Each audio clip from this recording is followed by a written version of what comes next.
काजूच्या वाडीत ग्राम संवर्धन सामाजिक संस्थेच्या वतीने वनराई बंधारा, लाखो लिटर जलसंचय। पनवेल तालुक्यातील ग्राम संवर्धन सामाजिक संस्थेच्या वतीने रविवार दिनांक 1 डिसेंबर रोजी पेण तालुक्यातील ग्रुप ग्राम पंचायत बोरगाव हद्दीतील काजूच्या वाडी शेजारी असलेल्या नैसर्गिक नाल्यावर सुमारे 30 मीटर लांबीचा वनराई बंधारा बांधून लाखो लिटर पाणी अडवण्याचे कार्य केले आहे। एकीकडे पिण्याच्या पाण्याचे दुर्भिक्ष असतानाही काजूच्या वाडीतील आदिवासी बांधव अतिशय मेहनत करून रस्ता नसतानाही भाजीपाला लागवडीतून आपला दैनंदिन उदरनिर्वाह चालवतात। त्यांना मदतीचा हात म्हणून वाडी शेजारी असलेल्या नैसर्गिक जलस्रोतावर ग्रामसंवर्धन सामाजिक संस्थेने वनराई बंधारा बांधून दिला, ज्यामुळे लाखो लिटर पाण्याची साठवण होऊन ते पाणी या आदिवासी शेतकऱ्यांना भाजीपाला लागवडीसाठी उपयोगी होईल। या उपक्रमात रॅलिस इंडिया ग्रामसंवर्धन सामाजिक संस्थेचे कार्यकर्ते राजू पाटील, मानसी पाटील, राजेश रसाळ आणि आदिवासी बांधवांनी आपले योगदान दिले आहे। दरम्यान ग्रामसंवर्धन सामाजिक संस्था पाणी टंचाई असलेल्या वाड्यांवर, वस्त्यांवर पाणलोट क्षेत्र विकासाचे विविध उपक्रम राबवित असते। संस्थेच्या ह्या जलसंवर्धनाच्या कार्यासाठी रायगड जिल्हा परिषदेकडून सन्मानित करण्यात आले आहे। महामुंबईसह मिलिंद खारपाटील, पेण।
लाल लाल आला का? लाल केलं चालू केलं? अरे बाप, तू मोठं आहे सगळं येतो का? मी हो बाजूला पण इकडे तिकडे फिरव जरा, हळूहळू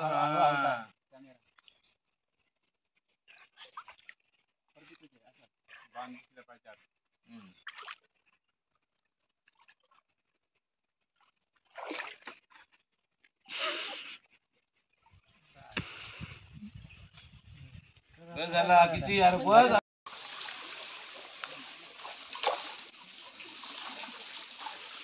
काजूवाडी येथे वनराई बंधारा बांधण्यात आला।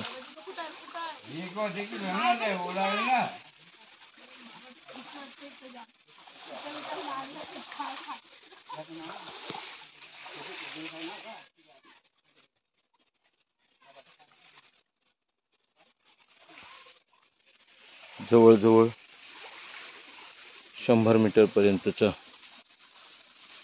परिसर पाण्याने व्यापून गेलेला आहे।